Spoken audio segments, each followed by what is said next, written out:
સાગબારામાં જંગલ જમીનના હક અને પેન્ડિંગ દાવાઓને લઈને ખેડૂતોના ધરણા આજે 16મા દિવસે પણ યથાવત રહ્યા છે। આ દરમિયાન સાંસદ મનસુખ વસાવા ફરી એકવાર ધરણા સ્થળે પહોંચ્યા અને ખેડૂતોના આંદોલનને સમર્થન આપ્યું। સાથે જ સાગબારાના ખેડૂતોનો વિરોધ કરનાર ઉમરપાડાના કેટલાક લોકોને લઈને પણ તેમણે નિવેદન આપ્યું હતું। મનસુખ વસાવાએ હાલની સ્થિતિ અને સરકાર દ્વારા લેવામાં આવનારા નિર્ણય અંગે પણ પોતાની વાત રજૂ કરી હતી। આવો વધુમાં સાંભળો સાંસદ મનસુખ વસાવા શું કહે છે। ધરણાને આજે 16મો દિવસ છે અને બધા જ દિવસોમાં બધા જ આગેવાનો દરેક પાર્ટીના લોકો આ સાગબારાના ખેડૂતોના સમર્થનમાં બેઠા છે। એના કોઈના નામનો મારે ઉલ્લેખ કરવો નથી, પણ લગભગ મને લાગે છે ત્યાં સુધી આદિવાસી સમાજ એક થયો છે મને દેખાય છે। રાજકીય રીતના પણ કોઈ વાતચીત પણ ઉલ્લેખ થતી નથી। બધા એક આદિવાસીના મુદ્દે આવે છે અને સાગબારાના જે ખેડૂતો 20 વર્ષથી જંગલની જમીન ખેડે છે એ ખેડાણ ફરી એમને ચાલુ કરાવી દેવું છે। બધાને એક જ માંગ હોય છે, પણ સ્વાભાવિક છે કે આટલા દિવસ સુધી ઝડપથી ઉકેલ આવતો નથી, એટલે લોકોમાં અને ખેડૂતોમાં અને એમના સમર્થકોમાં ગુસ્સો પણ હોય। ખાસ કરીને જંગલ ખાતા સામે બહુ ભારે રોષ છે। એક બાજુ અમે ધરણા પર બેઠા છે, અમારા લોકો ધરણા પર બેઠા છે અને મિટિંગ માટે માનનીય મુખ્યમંત્રી અમેરિકા ગયા છે ને તે આવી ગયા પછી 25ની કે 26 તારીખ પછી જે તારીખ આપે એ તારીખે મિટિંગ છે। આ બધા જ લોકોને ખબર છે અને ખાસ કરીને વન વિભાગવાળાને ખબર છે, છતાં પણ આ પ્રકારનું કૃત્ય કરે છે, રોપારોપે છે, એનાથી લોકોમાં ભારે ગુસ્સો છે, ભારે નારાજગી છે। આ તો લોકોને અમે સંભાળી રહ્યા છે, સમજાવી રહ્યા છે કે માનનીય મુખ્યમંત્રી સાથે આપણી બેઠક છે અને માનનીય મુખ્યમંત્રી આપણા સાથે ન્યાય કરશે એ રીતના અમે આશ્વાસન આપીએ છીએ। બાકી લોકો બહુ જંગલ ખાતાથી સખત નારાજ છે, જે એમનું કૃત્ય કરી રહ્યા છે એના પર ભારે રોષ છે, અમે સંભાળી રહ્યા છે। બાકી આ વિસ્તારની અંદર કોઈ જંગલ ખાતાવાળાને ફરકવા પણ આ દેશ નિર્માણ થાય, પણ અમારે એ સ્થિતિનું નિર્માણ નથી થવા દેવું। અમે કાયદો અને વ્યવસ્થામાં માનીએ છીએ અને મેં શરૂઆતથી જ કહેતો આવ્યો છે કે અમારી જે લડત, અમારી જે માંગણી એ ગાંધી ચિંધ્યા માર્ગે રહેવાની છે।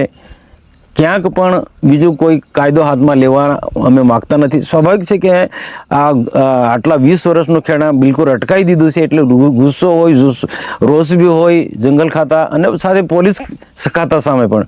પોલીસ ખાતું પણ આંખો મીચીને એમના માટે મદદમાં દોડી આવે છે, તો એનાથી પણ આદિવાસીમાં ભારે નારાજગી છે। અલગ અલગ બધા મહારાષ્ટ્રના પણ એક ધારાસભ્ય અહીંયા આવીને આશ્વાસન આપી ગયા। અને બીજી એક વાત મારી ખાસ કહેવાની કે કેટલાક ઉમરપાડાના મિત્રોને મારી એમ કહેવું છે કે તમે એમ કહો છો કે સાગબારાવાળા અમારામાં આવી ગયા છે, ઘૂસી ગયા છે, જંગલની ખેડાણ કરે છે, તો અહીંયા તમારી પાસે એવી માહિતી છે કે આપણા ગુજરાતના લોકો ઉચ્છલ છે, નિઝર છે, સાગબારાના લોકો મહારાષ્ટ્રમાં ખેડાણ કરવા ગયા છે અને મહારાષ્ટ્રના લોકો આપણા ગુજરાતમાં ખેડાણ કરવા ગયા છે। તો આ વાત તમને ખબર પડે છે કે નહીં? અને આખરે તો બધા આદિવાસી જ છે ને ભાઈ, અને તમે બી જે જંગલની જમીન ખેડો છો, તમારે કોઈ હકનો દાવો તો હતો જ નહોતો। એ 20 વર્ષ પહેલાં સાગબારાવાળા ખેડે છે, એના પછી તમે ચાલુ કર્યું છે, એટલે તમે સમજો અને વારંવાર મેં અપીલ કરું છું, વિનંતી કરું છું કે આ જંગલ ખાતાવાળા તમને ગેરમાર્ગે દોરી રહ્યા છે। અનેક પ્રલોભનો તમને જંગલ ખાતાવાળા કેટલાક લોકોને ઉમરપાડાના લોકોને, આગેવાનોને આ જંગલ ખાતાવાળા પ્રલોભનો આપે છે। પ્રલોભને કે આ જમીન આપીશું અથવા તો અહીંયા જમીન આવી ગયા પછી જે કામો જે થશે, વિકાસના કામો જંગલ ખાતા એ બધા તમને આપીશું કરોડ રૂપિયાના, એ લાલચમાં કેટલાક લોકો આ સાગબારાના વિરુદ્ધમાં સ્ટેટમેન્ટ આપે, રેલી કાઢીને કહીને અલગ અલગ પ્રકારના નવા સ્ટન્ટ ઊભા કરે છે। પણ હકીકતમાં હું તમને કહું કે આ જમીન સાગબારાના ખેડૂતો પાસે છોડાવી અને પ્લાન્ટેશન કરવાના, કોઈ આદિવાસીને આપવાના નથી। તો ખરેખર તમારે એક આદિવાસી તરીકે સમજવું જોઈએ ઉમરપાડાના મિત્રોને। અરે જે લોકો વિરોધ કરી રહ્યા છે, બધા નહીં, બીજા તો કેટલાક અમારા સમર્થનમાં છે, કેટલાક લોકો અમારા સમર્થનમાં આવે છે, એને પણ ડરાવવાના, ધમકાવવાના કેટલાક પ્રયત્નો થઈ રહ્યા છે। એની ચિંતા નથી, અમે ન્યાય સરકાર પાસે માંગી રહ્યા છે, ઉમરપાડા લોકો પાસે ખાલી અપીલ કરી કે તમે માથાકૂટ નહીં કરો, કે આદિવાસી તરીકે ભેગા થાવ, આદિવાસીને હક ને અધિકારની વાત કરો અને કોકના જંગલ ખાતાના જે હોય તો અગાઉ પણ મેં કીધું, આજે પણ કોઈક એક ડીએફઓ છે અને સબ ડીએફઓ છે, બંને વાઇસરો છે અંગ્રેજ, એની વાતમાં નહીં આવો તમે, એની વાતમાં નહીં આવો. તમે આદિવાસી છો, તમારામાં આદિવાસીને લોહી છે, તો તમે આદિવાસીને મદદ કરો, આવા અંગ્રેજોને મદદ ના કરો. આ ડીએફઓ ને ઠીએફઓ ને બધાને તમે એના ગુલામ બનો તમે લોકો. મારે આજે નામ લેવું છે પણ નામ નથી લેવું, સમય આવશે નામ બી લઈશ. જે લોકો આ ડીએફઓ અને સબ ડીએફઓના જે ગુલામ બન્યા છે, જે જંગલ ખાતાની જે સ્કીમમાં કામ કરનારા લોકોને હું કહું છું, તમે એવું ના કરો. તમે પાપ કરી રહ્યા છો ભાઈ. મેં તો અગાઉ બી કીધું હતું કે ભાતુજી મહારાજને ઓળખીને ચાલો, દેવમંગરા માતાને ઓળખીને ચાલો, તમારા ઈષ્ટદેવનું ગુરુને ઓળખીને ચાલો. આ આદિવાસીના હક ને અધિકારની વાત છે ને ન્યાય છે.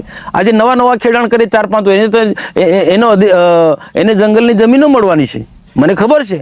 4-5-10 વાળાને 10 વાર જે દરખાસ્તો કરી છે પેન્ડિંગ દાવામાં એના નામો છે, તો એને જમીનો મળવાના. 20 વર્ષ વાળાને તમે જમીનો મળવાની નથી, તો આ પ્રકારનો ન્યાય બરોબર નથી. તો આજે 24 તારીખે સાંજ સુધી મુખ્યમંત્રી સાહેબ આવી જવાના છે. 25 કે 26 કે તારીખ, જે પણ કોઈ તારીખ આપે, 25-26માં સાહેબ સાથે મિટિંગ થશે અને જે પણ કોઈ ઉકેલ આવશે, મને વિશ્વાસ છે કે ગુજરાતના મુખ્યમંત્રી ભૂપેન્દ્રભાઈ પટેલ સાહેબ આપણા શાકબારાના ખેડૂતોના હિતમાં યોગ્ય નિર્ણય લેશે. હવે દાવા અરજીની બધી વાતો કરે છે. હમણાં અમારી પાસે કોઈ પ્રકારના પ્રમાણપત્રો કે દાખલાની કોઈ જરૂર નથી. અમારે તો એક જ માંગણી છે, અને મારી પણ એક ઇન્દ્રિય કામ કરે છે કે 20 વર્ષથી ખેડતા આવેલા છે, એ જે ખોટી રીતના અટકાવ્યું છે એ ચાલુ કરી દેવડાવો. પછીની વાત પછી, કોણ કેટલું ખેડે, કે રીતના શું છે, પુરાવો પછી આપીશું. નહીં એના પુરાવો હું આપીશ મેં, પણ હમણાં નહીં. હમણાં જે ખોટી રીતના અટકાવેલું છે, ખોટા બાના કાઢીને આ ઘટના ઘટી, ભાઈ જે ઘટના ઘટી છે એ દુઃખદ ઘટના જે છે, અને અમને પણ દુઃખ છે, પણ એને ક્યાં આની સાથે જોડો છો? આ 12 ગામના લોકોની સાથે ક્યાં જોડો છો? તો આ એક થોડુંક માનવતાની દ્રષ્ટિએ એક આદિવાસીના હિત માટેનું થોડું વિચારો. બીજા આવી કોઈ ખોટી વાતમાં નહીં આવો. આ જંગલ ખાતાના જે પેલા શું એના માટે બહેનો પણ બેઠા છે, મારે બોલવું નથી. મને પણ ઘણા બધા મિત્રો જે ગુસ્સો છે, મને પણ ગુસ્સો આવે, પણ શું છે, મારે પ્રશ્ન જે હાથ દબાવે છે કાઢવો છે, પણ ન્યાય સરકાર પાસે મળશે એવો મને વિશ્વાસ છે. જો આજ બાબતે મેં અગાઉ પણ એક સ્ટેટમેન્ટ આપ્યું હતું કે આ એવા આદિવાસી છે કે જે ઉકાઈમાં મોટા ભાગના જમીન પણ ગુમાવી છે, અને દૈનિક રીતના થોડી ઘણી જે જમીન હતી એના પર જીવન નિર્વાહ કરીને પરિવારનું ભરણ પોષણ કરતા હતા. એના સિવાય બીજી કોઈ જમીન નથી, અને આ જે ધરણા પર બેઠા છે એ દરમિયાન બીજે કોઈ મજૂરી પણ જતા નથી. તો એમનું ઘર કઈ રીતના ચલાવવું એક બહુ મોટો પ્રશ્ન છે. છતાં પણ આવનારા દિવસોમાં એમનું ભવિષ્ય સુધરે. આ જે જમીન જે 20 વર્ષથી ખેડે છે, જમીન જે પણ જેટલી ખેડે છે એ એમને મળે, તો આવનારો દિવસ એમના સુખી દિવસ જોવા મળે એ ઉદ્દેશ્ય સાથે એ બેઠા છે. તો ખરેખર એક બહુ કે એમની જે વેદના જે છે ને એનું વર્ણન કરી ના શકાય. આજે કઈ રીતના, આજે સવારે જમવાનું મળે તો સાંજે કઈ રીતના જમવું એ મોટો પ્રશ્ન છે. કારણ કે બધા લોકો અહીંયા ધરણા પર છે એ, અને ખેતી તો બધી જંગલ ખાતાએ ઝૂંટી લીધી છે. હવે અને પછી 2-4 મહિના પછી પણ આ રીતના કઈ રીતના જીવવું એ મોટો પ્રશ્ન છે. કે જે વાવેતર થવું જોઈએ એ વાવેતર નથી થઈ ગયું. તો આના પછી પણ કઈ રીતના એ જીવન જીવવું, કઈ રીતના આખો પરિવારનું ભરણ પોષણ કરવું એ એક મોટો પ્રશ્ન છે. જો હું આપના દ્વારા બીજા પણ ઘણા બધા આદિવાસીને હિત કરનારા લોકોને, રાજકીય નેતાઓને અને અધિકારીઓને, અને ખાસ કરીને ફોરેસ્ટ વિભાગના અધિકારીને હું કહેવા માગું છું કે તમારો તો દર મહિને પગાર આવતો હશે, અથવા તો ઘણા લોકો સારી રીતના જીવન જીવતા હશે. આ જે સાગબારાના જે લોકો જે છે, જે ધરણા પર બેઠા છે, આ જમીન પર આખું નિર્વાહ કરતા હતા, એ તમે વાત કરી તે પ્રકારે કે બધા પાસે એવો કંઈ રૂપિયા નથી. બધા પાસે કોઈ રૂપિયા નથી. કદાચ 1-2-4-5 કુટુંબ એવા હશે કે થોડી ઘણી જે જમીન હશે, દાવો કરે છે બીજી પણ જમીન હશે, પણ નથી. એ આજે મેં વાત કરીને કે એક ટ્રંક ખોરાક મેળો, અન્ન મેળો એ એમના માટે એક બહુ મોટો પ્રશ્ન છે. તમે બહુ સારી વાત કરી કે આજે 10 રૂપિયા શું, આજે એક રૂપિયો પણ કાઢવો ઘણા માટે અઘરું છે. કારણ કે બધું કામ ઠપ થઈ ગયું છે. ટોટલી બધું કામ ઠપ થઈ ગયું છે.